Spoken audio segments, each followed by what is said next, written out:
how pleased I am to be here, and was very pleased to get the phone call from Joe a couple of months back. So thank you.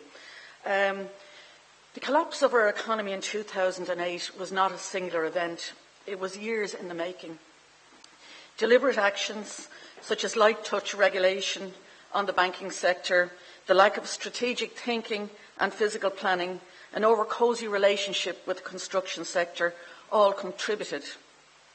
Deliberate inaction since independence, on the other hand, resulted in the dysfunction of our political system and many of our key public services. When we had money, it was thrown at them rather than used for reform. Not only is political and institutional reform needed, it's expected by the citizens of the state. Firstly, we need to ask ourselves, what kind of institutions does a modern state require? And what checks and balances are needed to ensure that the institutions act in the interests of the citizens of a democratic state?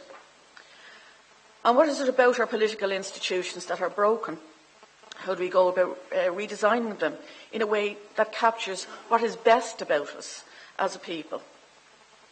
How is that we have great local and national movements in practically every walk of life, yet our political institutions can best be described as mediocre? One explanation could be that we have no real cultural memory of institution building.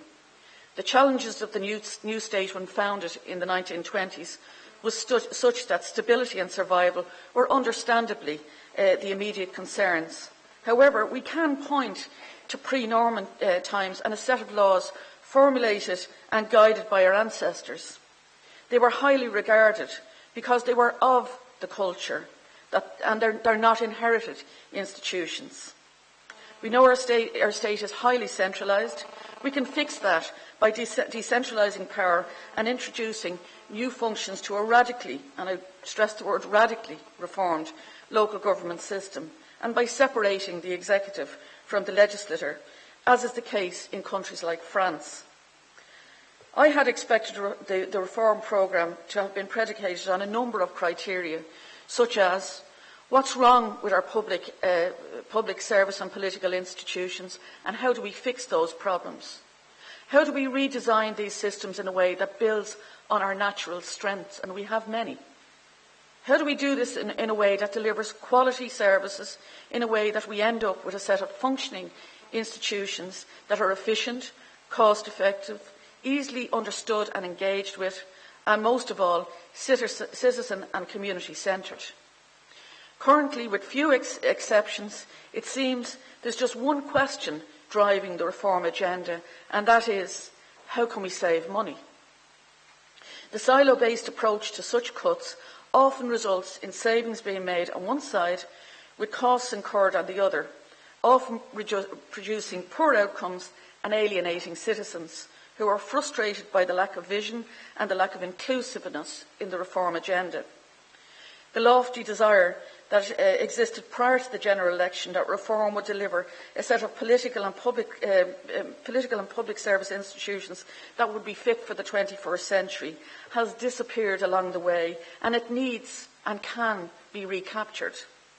We need a higher level of ambition, which includes a vision of the kind of institutions we need, together with considering how they will interact with each other, what kind of culture those institutions foster, and what outcomes are desired.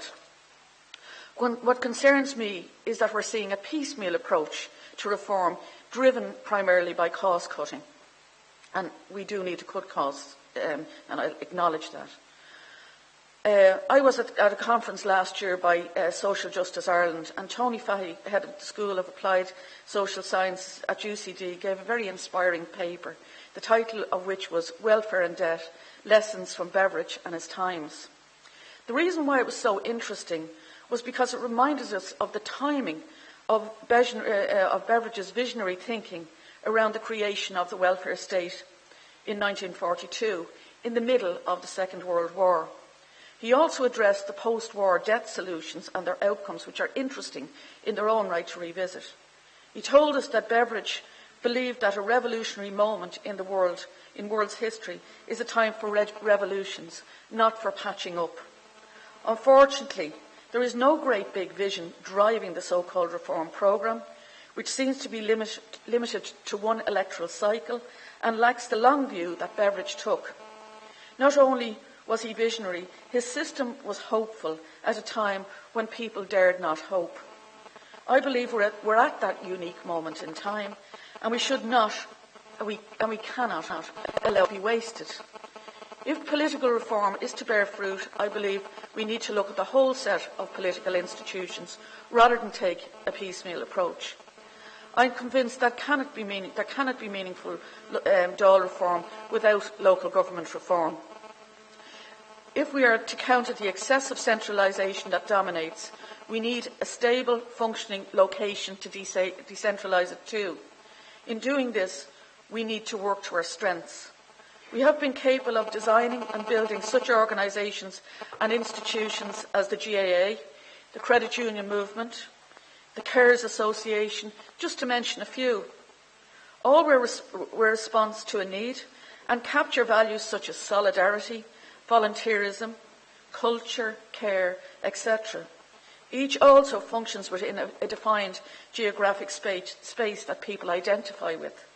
Just imagine if we were to build on such elements into a reformed local government system. A system that is designed in such a way that allows the kind of flexibility to foster rather than stifle it. A system that allows that works in harmony with its people rather than grates against them. Despite the very many good people that work in our county council system, the first question that I am asking, and I'm asking you, is, do you think that our current county council system is that system? If not, do you think the county council system can be reformed into that system, or is something else needed? The counties, as we know them, were formed following the Norman invasion, and the formation occurred between the 12th and the 17th century. It mirrored what had happened in England. The counties were formed as a means of control by the Crown over such areas as taxation and the administration of justice. They are therefore not uniquely Irish, even though we've come to identify them, from the point of view of the GAA at least, we've come to identify with them. I question if they're part of the problem when it comes to local administration. Probably one of the features that is noticeable about the Irish disposition is we don't like being told what to do, and I think nearly every one of us will identify with that. Yet we've designed our political institutions, or at least accepted them, with control and centralisation at the centre. I was greatly impressed by the new urban living project that NUIM Sociology Department did a few years ago. They studied the emerging social fabrics of 4 new suburbs and satellite towns in the Greater Dublin region, Lucan, Leixlip, Mullingar and Ratoath, which were considered to be representative development patterns occurring throughout much of Ireland's cities and towns. The study found that attachment to place of local residents was influenced by 4 main factors: the built and natural environment, the cultural character and life of the area, the quality of informal associational life, and elective belonging, the reasons why people had chosen to live in their place of residence. I'm convinced we need to refashion our local government system in a way that really allows people to govern themselves in the place they actually identify with and the place that they have elected to live in. I also believe we need to decide what it is that local government should do and at what levels. In the UK, Sir Michael Lyons was commissioned to do an independent review of the UK's local government system a few years back. He concluded that place shaping, the creative use of powers and influence to promote the general well-being of community and its citizens should be the primary purpose of local government. When we think of community, we tend to think of it at a much lower level than at the county level. All the evidence is that communities, when left to their own devices, are incredibly responsible and incredibly resourceful. As public representatives, we have unique insights into how our citizens and communities function. We all have impressive stories of the get up and go that is visible, from sports to social enterprises in organisations which usually are run on a shoestring with huge voluntary effort. Look at this summer school. for example.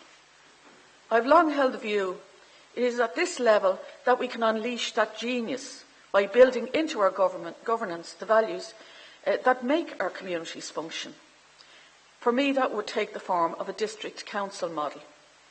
Engaging in a process of reform at district level provides opportunity to foster and utilise community engagement to enrich the development of the district and engage members of the community in the exercise of self-government in a manner not yet experienced.